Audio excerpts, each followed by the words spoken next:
unit options. Are they really worth it? And knowing your unit's role in a game of bolt action. Welcome to Trident Wargaming, a podcast dedicated to all aspects of tabletop wargaming. Your hosts are Bill and Andy.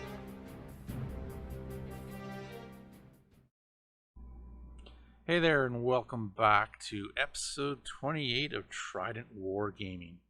I'm your host, Andy, and today we'll be going into some bolt action. With me again is Dusty and Jason. How's it going, guys? Howdy, it's going good. Hey, real well. Excellent. So this episode, going over a few little things. We got some good topics going on about different units and game-wise kind of equipment and whatnot.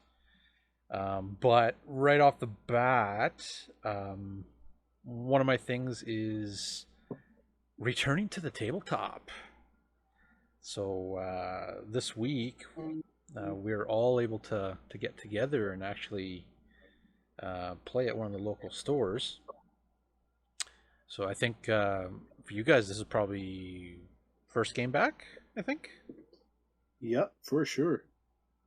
I Yeah, played one same. game, 2 games last summer Okay. of Victory Yep. at Seas, and it was about almost a year before that, right?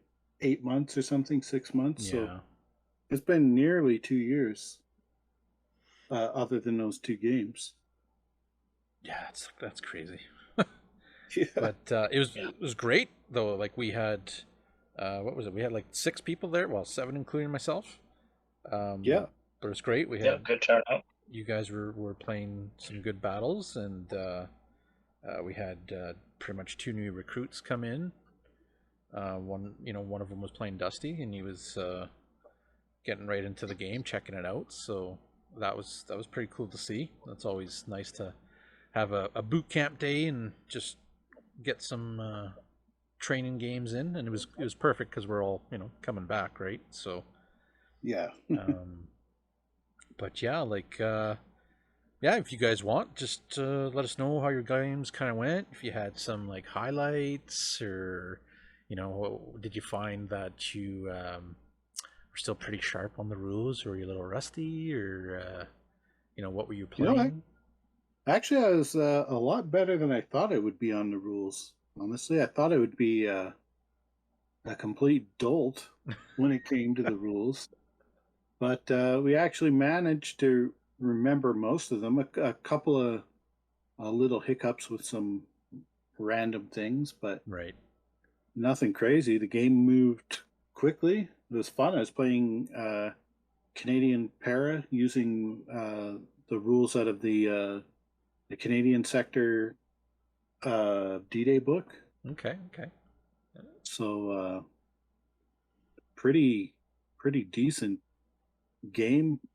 I managed to only a draw. I was about half an inch away from destroying the enemy base. Destroyed everything except for his tank. I just couldn't take it out, and I didn't plan well enough to get into the base. But I'm pretty happy with my performance. Hyper aggressive all across the board, and it worked. It kept them off balance, and then of course I played James. He had a bit of bad luck too, so I can't claim military genius or anything. There was some bad luck rolls, like his tank, despite surviving, also did almost nothing. Just kept missing. Right. It killed a couple of guys, but not really. And I had an artillery round from my observer land and wipe out a unit, which helps. Nice. But it was fun. It was a good game. And James is always fun to play with, so that makes For it sure. better. And I know, Dusty, you were helping me out there with the boot camp trainee. Mm-hmm. So, but Yeah, that was was a good little refresher there, helping somebody out there, and then just trying to remember all those rules. So, but they came back fairly quick. Mm-hmm. I only missed a couple of rules I kind of always miss. So, but the other ones kind of came back pretty quickly. Nice. Yeah, and like Stefan there was first time playing. He definitely like caught on pretty quick for getting into the game and whatnot. And I know you guys had some pretty good slugfest in that match. Yeah, we battled out a hard draw. So, but we definitely we gave each other some good hits, and then a lot of like, neither of our snipers did anything, neither of our mortars did anything, our tanks really didn't do anything. So it was all infantry based battle, that one. So. Kind of classic. Huh, that's kind of the game, right? But no, it was cool. It was good to see. I'm glad everybody had fun that night. Like, it's great to have everybody kind of come back, and even one of my buddies who stopped in, he was actually quite shocked because he talked to me afterwards. He was quite shocked at how many people we actually had there that night. So, and I just told him, yeah, bolt action guys are fanatics, man. They just love the stuff. They want to come out and play. So, yeah, good on you guys, right? So, but yeah, your guys' armies that you brought out. I know, Jason, you touched based on your Canadian army there from the D-Day book. Yeah. So, compared to like what you played before, what's kind of like some of the differences did you feel like between the armies? Really, it's not that, for me, it's not that big of a difference. No. Paratroopers are pretty standard. They got the tough fighters rule, and they're stubborn. So I paid for the upgrade for them to be to have the tough fighters. So I had just a batch of veteran, 10 morale boot stompers running around. They're brutal. I didn't have enough time to get the tank hunters squad, which I really want to, mostly for fun with 4 Piats in it. Oh yeah. I would have probably taken out that tank if I had 4 shots instead of 1. Fair enough. Yeah. But yeah, so hopefully I'll be able to add that. Other than that, I had the classic Jeep, recce Jeep in there, and I tried the intelligence officer. That's one big difference out of the book, and it actually worked out for me. You can once per game, you can lean on the intelligence this guy has gathered, and you basically roll a dice before the turn starts. Before you pull a dice, you roll a d6, and then you add a modifier, a +1 if he's veteran, -1 if he's inexperienced, and my guy is veteran. And if you roll a 4 or higher, you get to draw, decide essentially that your dice is first. So I might have to take that for my French. Yeah, that got me my first shot off with the Piat, which hit, and it did nothing because I rolled a 2. Oh, okay. Yeah. But it did get me that first shot. When it was down to the wire, if he got to go first, he was going to blast my Piat, but I got to use the intelligence officer at a critical moment. That worked out. I was very ecstatic. I got the shot off on his side. Awesome. This is going great. I hit. Excellent. Oh, no, I didn't even... I did nothing. Yeah. I got a pin. Well, that's pretty cool, though. I mean, I'm going to have to look into so that. I like that. I liked that officer. And I think next time, too, I want to try the chaplain for fun. Nice. I think he'll be a fun add-on. And chaplain can basically runs around. He can't fight unless he's charged. He'll defend himself, but he can't fight. But he can, within a certain range, I can't recall exactly, he can roll to remove a pin off of a nearby unit, which can be handy, and he's pretty cheap. He's in the between 20 and 30 point range. Nice little abilities. Yeah. You know, if you got a couple of points left over, that might not be a. I'm gonna try him for fun anyway. And Dusty, yourself, you're playing Polish? Yeah, I rolled out a Polish army I'm working on. It was just a generic British list with Vengeance as the modifier for the special, I guess, rules. So they get to remove a pin if they're within 12 inches of an enemy, if they roll a 4+. So, nice. But it definitely something different. It had no transports in it, which I'm not used to. Mm-hmm. All my other armies have transport vehicles and lots of MMGs. This one did not. And then I rolled out like the Piat team, which I've never used before, which was interesting, as well as a light mortar. So a couple of different units in there to learn some rules on. And I'm excited. Actually, also a Sherman tank, which I own 2 of them and I never use. So using a Sherman for the first time. Nice, that's awesome. That's some good fun.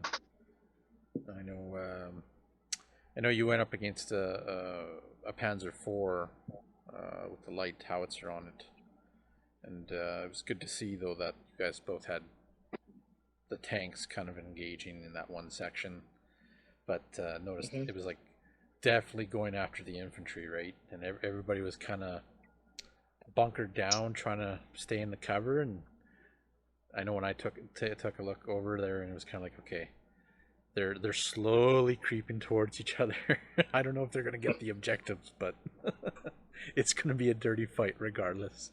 So yeah, that last turn I just had to run everything up, and I lost a few units, and the Piat missed his shot and got gunned down by the tank machine gun. So, but it was definitely a good, fun slog match. Nice.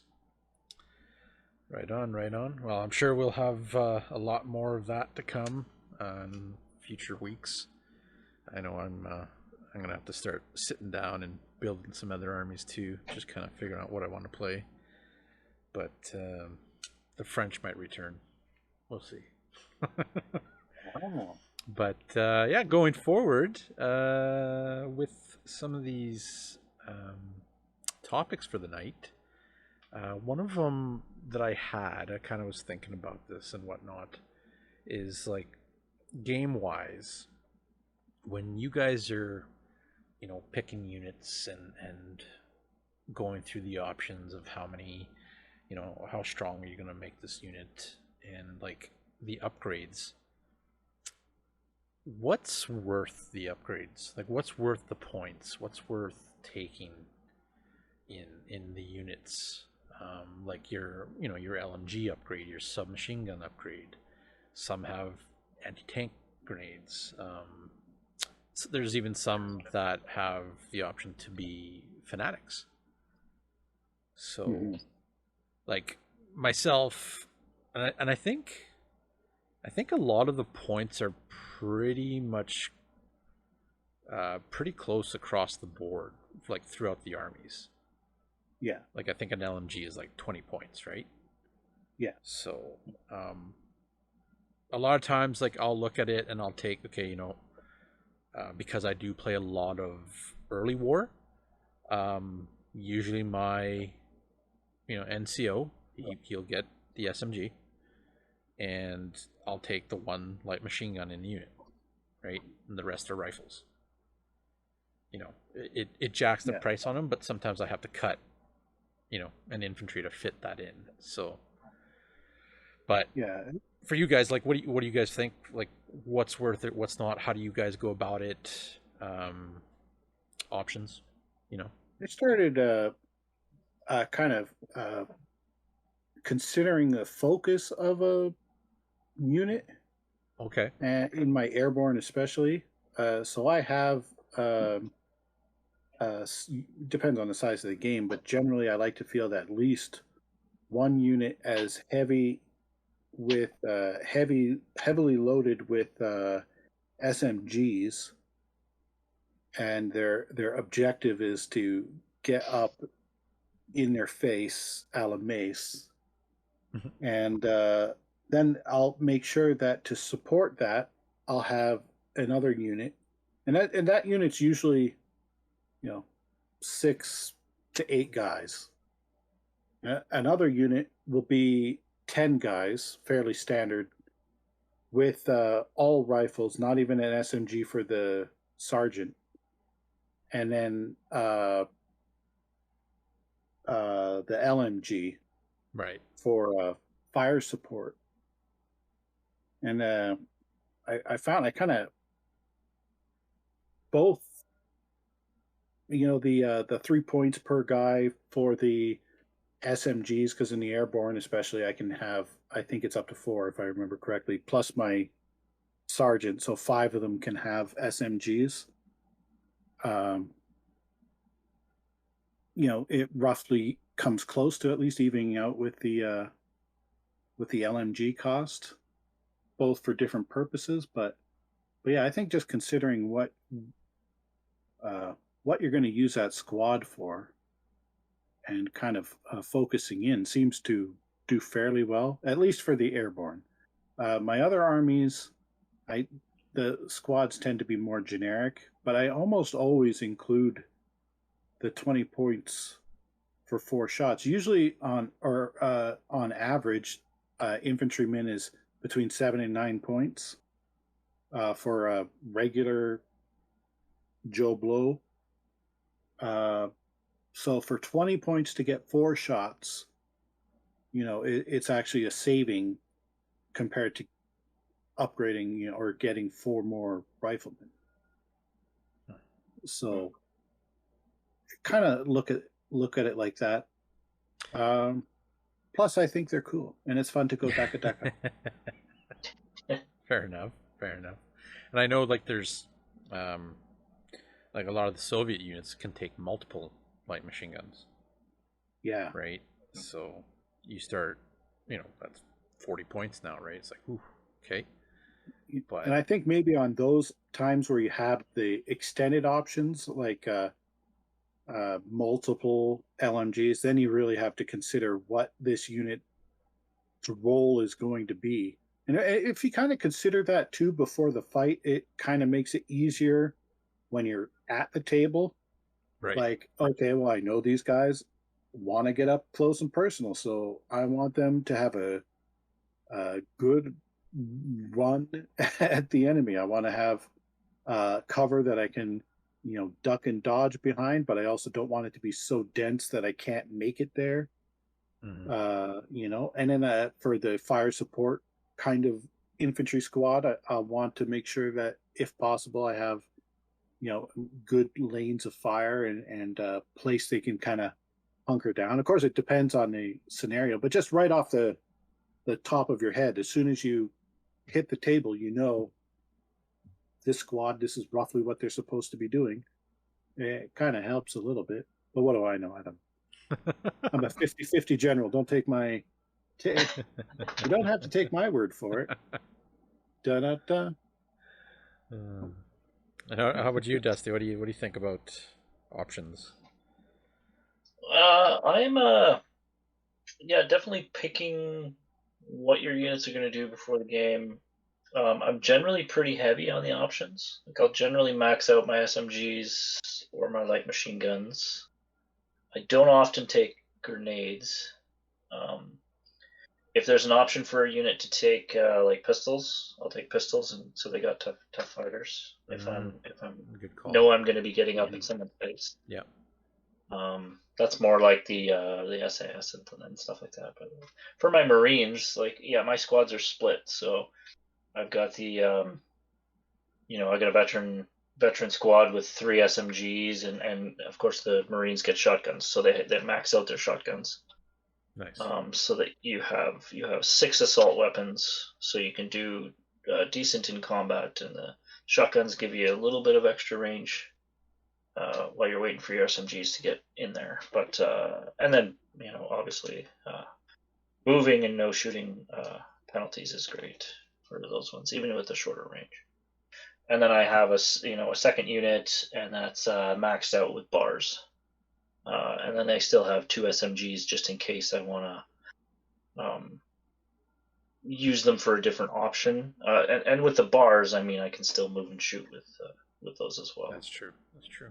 So, and do the you Americans anyway? And do you guys feel like, because you guys know me, I tend to play massed, inexperienced infantry, right? I play Soviets, I play French. Like, my armies are huge on the table. Do you find when you guys are taking your regular and mainly your veteran units that you're like, yeah, I'm loading these guys up, right?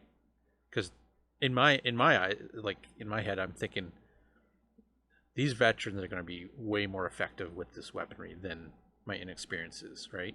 So do I spend the points trying to gear up these inexperienced units, or do I just use them as rifles and fodder and get them in and let the other guys do the heavy lifting? You know what I mean? So yeah, okay. I think it kind of depends. Like, on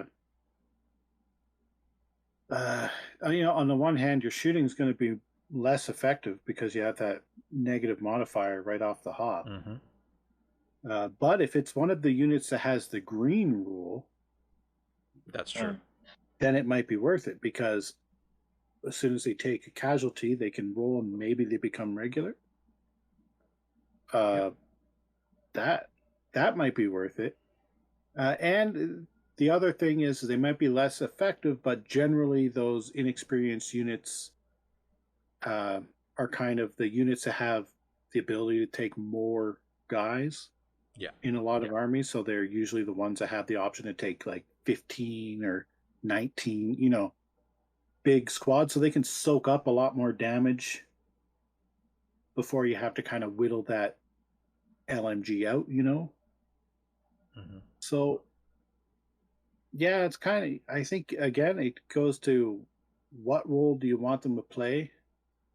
And if you want them just to be there to soak up damage, then probably not worth the points. But if it's the mainstay of your army is inexperienced, then you're probably going to want to beef up at least one of your units or a couple of them with a little extra firepower. No, that's good thoughts on that for sure. I don't know. I think the anti-tank upgrade, the grenade upgrade, I doubt we'll see this anytime soon, but I think they need to do something different with grenades. Mm-hmm. The anti-tank grenades are tough to pull off. I use them with my airborne, or at least I used to. I didn't use them this last game. Just because I don't have very many, or I didn't have very many anti-tank options. Right. So kind of it's just, if there's vehicles, I needed something, but it is tough to pull off. You really need a vehicle that stood still to take a shot. Mm-hmm. And you getting the assault off on that standing still vehicle, and you need to have at least 5 to 6 guys by the time you touch that vehicle to even really have a chance to actually even hit. Yeah, like I know with the Soviets, like, because it's all free, that 12-man unit, like, they're my tank hunters, right? Yeah. They are equipped with anti-tank grenades, like, they get all the equipment, so it's all free, so obviously it's well worth it. But when I send them after a tank, I'm gonna say about 80% of the time they don't even make it there, right? Yeah, and that's a big difference. My airborne are veteran, so I can wither the storm a little better. Gotcha. Yeah. But at the same time, I start off with less guys. But even still, I've had it pull off. Like I've pulled it off. I've destroyed a couple of vehicles using anti-tank grenades, and it's super cool when it works. Oh, for sure. But mostly, you hop on there, you do the charge, you hop on the tank, and you don't manage to do it, and the tank kind of, you're just stuck there for a little bit, and then the tank shoots you the next turn. So it's hard to pull off, but no, it's very, very good and valid points. So anybody who's listening out there, check out your options. Each army has different stuff. Different multiple options for whatever weaponry you want to actually put on your units, and of course, era specific. You got different stuff too, and there's some units that have, they're able to actually upgrade one of their guys to like a flamethrower in their unit. Which is, I think, is actually really, really good. Flamethrowers in units are super good. Mm-hmm. They're just such a pain in the butt to fight against. Yeah. And even if you don't pull off what you want to pull off, I guarantee you your opponent's going to be shooting the crap out of that unit. So it's going to soak up so much firepower. That's what I find with my Piat too. My Piat maybe once every 3 games will destroy a vehicle. Mm-hmm. But every single game, it soaks up fire. Like this last game I played, it took at least 3 turns of machine guns from the tank ripping at it, which made the tank a lot less effective. So even if you didn't destroy it, the tank didn't pay for itself point-wise, and didn't contribute very much to the win or loss. It just kept shooting at my poor old Piat team that got stuck in the middle there. And Dusty, I don't, because I haven't really looked at the British Army all too much. Do they have a flamethrower in their lists? Mm-hmm. Yeah. Yep. They still do. And they have engineers too. Okay. Anybody with an engineer squad gets a flamethrower, or pioneers for Germans, I believe. Yeah, pioneers for Germans, that one. But so the British do have like incorporated into a unit, or is it do they have a separate one too? They have this. They have the 2-man, and they have the engineer squad, which can upgrade a flamer. Okay. Yeah. Well, that's pretty cool. So yeah, that's there's some good tips. Yeah, there. those scarier units, like you put a flamethrower in there, or you put a unit with 3 anti-tank. Was it Panzerfausts or something? And they're coming towards your vehicle. You're gonna spend up to 40% of your shooting for that turn on those guys. Yeah. So they're gonna take some fire. Well, you just reminded me that one of the, I can't remember which unit it is for the Soviets, but I always take the 2 captured Panzerfausts, and they're like 5 points apiece, right? But it's why not? But it's super cheap. Exactly, right? But it's like I always take them, always, because it's just that moment where you're like, oh, it's a 1 shot. Okay, I can actually fire that off at a separate target, and then the rest of the unit can fire off at something that they'll be more effective at, which is nice. The dangerous thing about those Panzerfausts too is that you kind of forget about them. Yeah. Like you just like, oh, that's an infantry squad. Well, I'm not too worried about that guy, and you can get really focused on something else, and then all of a sudden, oh, that stung. My tank is gone. So, but yeah, a lot of options. Some good valid points the guys here have talked about, which is really, really awesome, and it's good to bounce that back between each other and see what everybody's kind of looking at, and especially with unit roles, right? What you want to do with them. But going forward, we do have another unit to talk about, and I've yet to use these. I have some for my French, but Calvary. Oh yeah. So I have an early war Polish army, mhm. and I think it's 26 cavalry, if I remember off the top of my head. So so so Calvary, yay or nay? It depends. If it fits the theme, yay. Okay. If you're taking it because they're hella sweet, maybe not. I Because they do could want to be. take I do want to take some camelry though, Oh yeah, you totally need because to. those guys are pretty sweet. For a little bit of Africa, some free French camelry would be good. Sweet. Okay. Yeah. Yeah. Yeah, but the cavalry rules are pretty good.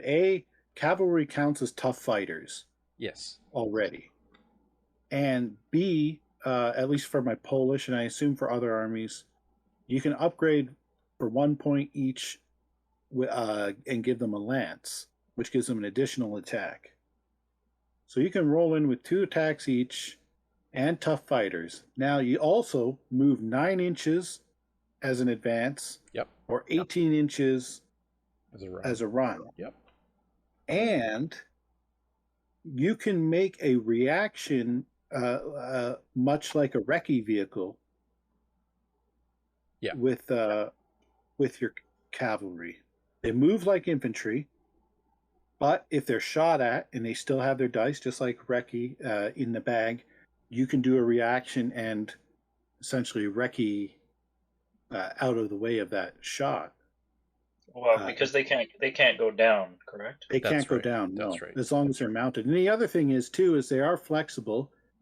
If you decide that, well, in this particular battle the terrain doesn't suit them very well, but your list is already pre-made, so, or the objective is not making a big charge with cavalry isn't going to work for me, you can dismount and they're infantry.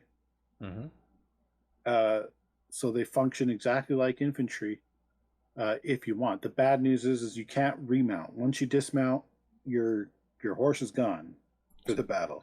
So when they're mounted, that's when they have tough fighter, though, right? Yeah, when they're mounted, they have tough fighter. Yeah. Yeah. So they end up losing that when they dismount. Presumably. Is that what we think? I would, But I'm I would assuming argue out of the rule of that makes sense. I would probably play it that way anyway, even if it goes against me. But I'm assuming, and I'm not 100% sure. I think it's but, because you got the horse. Essentially, that's what they're accounting for, the impact of the charge. But I think I think a lot of them probably have pistols. I know the Polish, because that's what I have, can be armed with carbines or pistols. Yeah. And they still have it if they have the lance, but they can't use their carbine as long as they are mounted if they have the lance upgrade. Right. Yeah, they're like I think it's. Oh, okay. I was just reading here with. That's kind of trades off that bonus, So maybe you run one unit with lances and another unit without them if you're doing an all cavalry force. And it was saying here, I think, even if they had like rifles, that they can actually only be fired like pistols, like if they're mounted. Yeah. So it's pretty short range regardless, right? Yeah. So, and then they, like after, they do their combat and say they win. 2d6. 2d6 regroup move. Yeah. So. But that's huge. Oh, it gets you behind cover. It gets you, out of the way, or you split the enemy down the middle, and you're like busting through his lines, right? And I think, like having a cavalry unit, I mean, in game terms and game wise, I should say, very very flexible unit, very fast unit, especially for those destroy the opponent base missions, which you guys like just literally recently played. They would be great at that. Exactly right. Like 18 inches. or the get off the board. Yep. Because also, unlike vehicles, you can do the 2 pivots. These guys move like infantry, so they can they just dink around wherever they need to go. And the only other thing is they can't. I believe they can't enter buildings. Charge into. Yeah. Exactly. Yeah. Which makes sense. Which I would argue, but if it's a barn, they're kind of made for horses. But... Yeah, in those terms, I'd be looking at the building. Yeah, they could go in, but either way, game wise, like very solid unit. The big downside should be mentioned.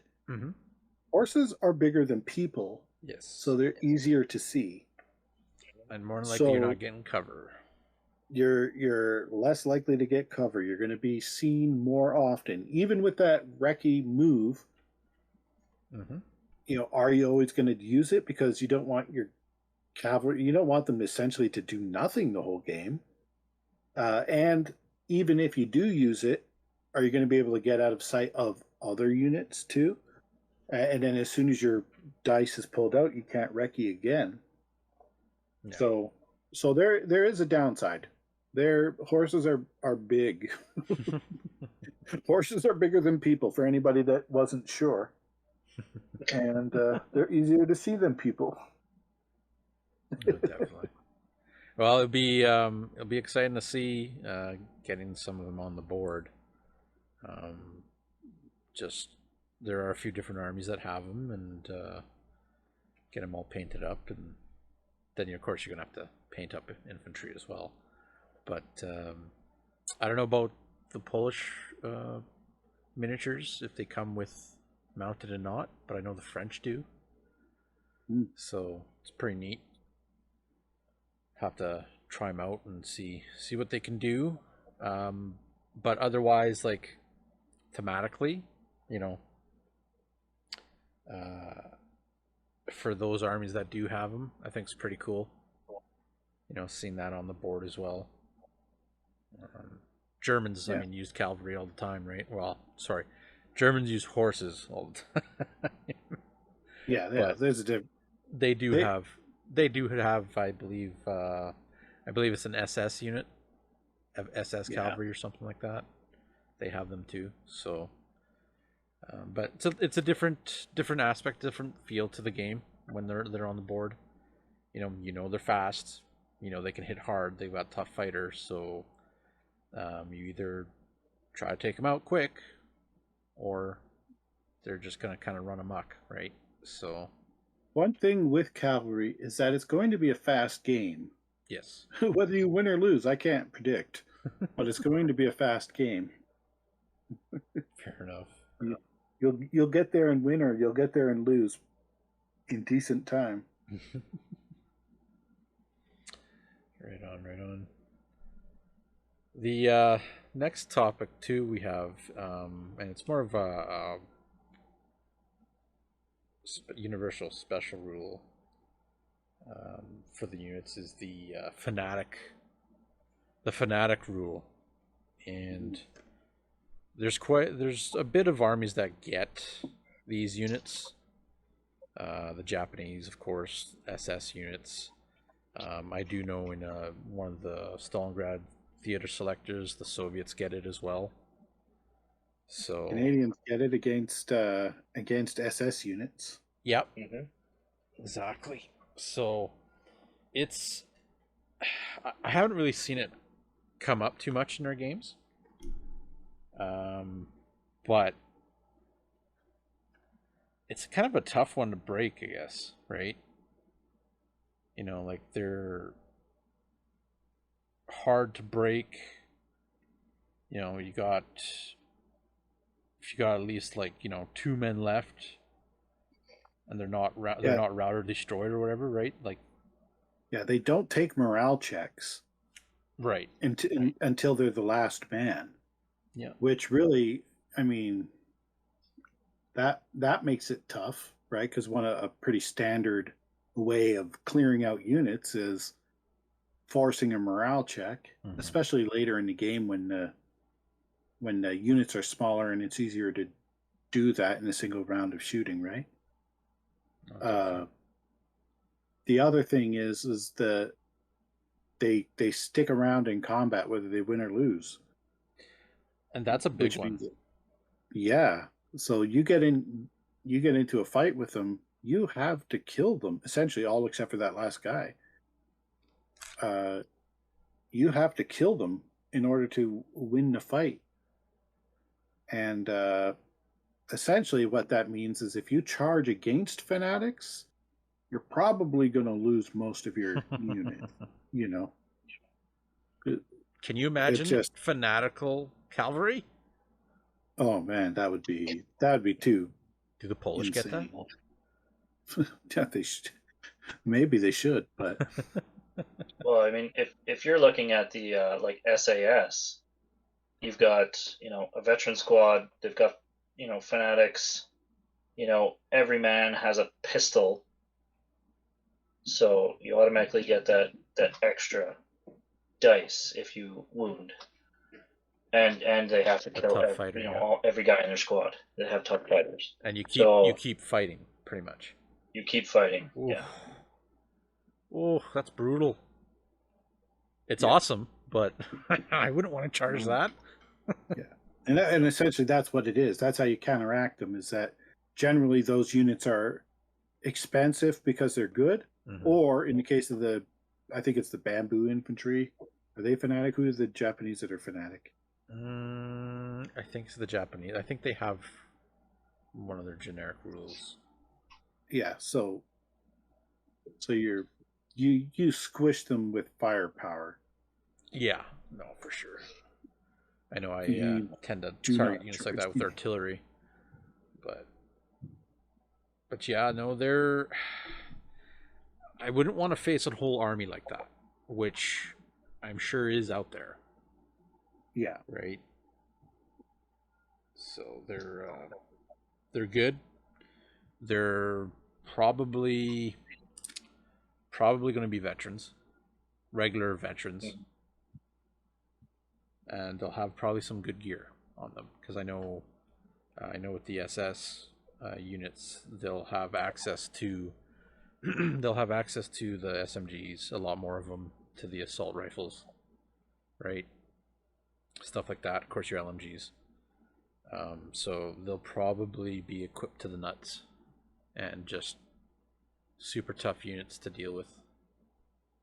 So yeah, it just takes that. Really, what it does is it takes off an option for dealing with them, because charging them is probably not an option unless you really are confident you're just going to smash them in that turn, like kill everybody.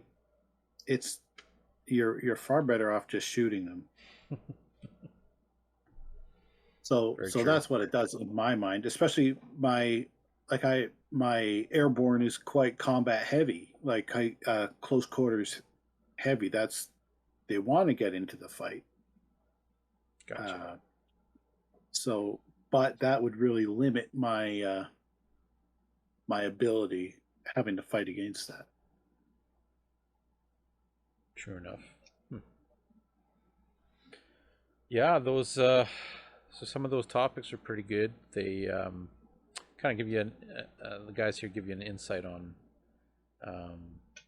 what we've kind of faced in our gaming community and stuff too, and just the basic ideas of them and what they can and cannot do, and just some of the stuff can be pretty tough to deal with when it's on the board. But not only is kind of knowing your enemy, or kind of knowing different units and different armies in the game, one of the other things I kind of wanted to bring up was just mission play, right? Kind of, and you guys touched base on this earlier, knowing your unit's role, knowing what you should be probably doing with your unit, or what you should be tackling or shooting, but stuff like MMG teams, a lot of guys think they're kind of iffy to use, just because they can get sniped out so easily. You know, but actually knowing the role of that unit and what he's capable of kind of doing, and also, you know, even influencing your opponent's decision of what to do just because that unit's there, you know. Mm-hmm. So like, I always tend to take an MMG team myself. You know, I've seen a lot of MMGs, LMGs on vehicles. You know, Dusty's force there coming at you with all the trucks is kind of scary. You know, they got a lot of firepower coming down your throat, right? And you got to worry about kind of where you're positioning your units. But, you know, to start it off, like, so we'll start off, I guess, with MMGs. Like, what do you guys think? Like, what do you guys do with them? Where do you position them, kind of thing? And how do you guys use them? Well, they're decent area denial. Mm-hmm. So infantry generally doesn't want to very close to it. So if you're trying to you know, protect maybe a weak flank or objective like a base in certain scenarios or something like that, hunkering them down in cover might be nearly enough out of your army. 50 points usually is what an MMG is. Mm-hmm. So 50 points to hunker down a flank with maybe a little bit more support, but that being that's not too bad of an investment. And they can be, you know, taken out by snipers, but also at the same time, I don't think snipers are as scary as, like, it sucks when they, you know, team weapons are taken out by a sniper, but it doesn't really happen that often. Snipers miss a lot. I think whatever power exists above hates snipers in bolt action. So at least for me, they never hit anything. No, for sure. So I don't think you have to be as worried about it. Plus, I mean, in a standard battlefield, you have intermittent terrain, you have, you know, buildings or ruins, or the snipers, unless it's a really open battlefield or your opponent got really an excellent position, probably not going to be able to see the entire thing. So you can generally position them out of sight, or position them where you want and aggressively attack that sniper with other elements. Mm-hmm. But I do see the point. It sucks when they die because of a sniper, but I don't think it shouldn't prevent you from taking it. So, and like with that, like that's kind of, you know, you're kind of using them as, I guess, a suppressive defensive, you know, positioning, but 100% defensive. So now on the other side of the coin on that, the Americans, and correct me if I'm wrong, I believe they get a 3-for-1 with their machine guns. They get 3 slots. Yeah. In there. They still cost the same. So, I mean, yeah, what, 150 points? You've got 15 shots. You know, covering, you know, different areas of the board. Yeah, so that's that's, you can have it all like covering different sides of the board, or, you know, they all kind of go on the one section. Mm-hmm. Yeah, if you think about that too, 150 points, that's a fairly average cost for a 10-man infantry squad. Yep. True. You know, so would you rather have 3 MMGs or a 10-man infantry squad? True. No, that's true. You know, maybe those 3 MMGs are better. But then again, it depends on the scenario. If the scenario requires you to be highly mobile, then maybe those MMGs are a bit of a waste. No, for sure, and that's like knowing your role, I guess, in mission play, right? Like, So, you know, and that's kind of the fun of it too. I like adversity in games. I don't want it to happen necessarily. Like, I don't want, oh, great, I spend 150 points and it's probably would have been better as an infantry squad. But it is kind of fun. Now I have to solve the puzzle of how do I make these guys effective. Yeah, no, for Or sure. as effective as I can in this and make it work with the scenario. No, for sure. And it seems like I think we're all in agreement that like they're definitely that defensive weapon that you're pretty much cutting off that corridor, right? You're either putting them in ambush or you're just laying down a path of fire down that one corridor and refusing the flank kind of thing, right? Yeah. So definitely one of those units to play around with and figure out. You'll see them on the board all the time, right? So when they're on vehicles, they're even scarier and cheaper because now they're mobile. But go ahead, Jen. It is also super fun to go a daka. Yeah, pretty much. But it is a good talk for like knowing that kind of role with the unit, and I think we'll probably do a bit more of that just with different units, different universal special rules as well. So if you guys out there kind of enjoy that, we'll definitely put that into these podcasts and try that out. Upcoming, I guess, next week, some Victory at Sea. We're gonna, I think, probably try to get some games in the next couple of weeks or so. So that'll be interesting. We'll still be doing bolt action too, but for the local community, some Victory at Sea. It's been a while. I haven't played it in a while, so I'm gonna be very rusty on the rules. But I think everybody has Victory at Sea. Pretty sure. I think most people in the community do, yeah. I know James and I are going to try the River Plate. Nice. Battle of the River Plate should be fun. Nice. Yeah. Me with the British. Dusty, you got some too, didn't you? Getting some. It's Japanese, I believe. Yeah. Japanese. Haven't pulled them out.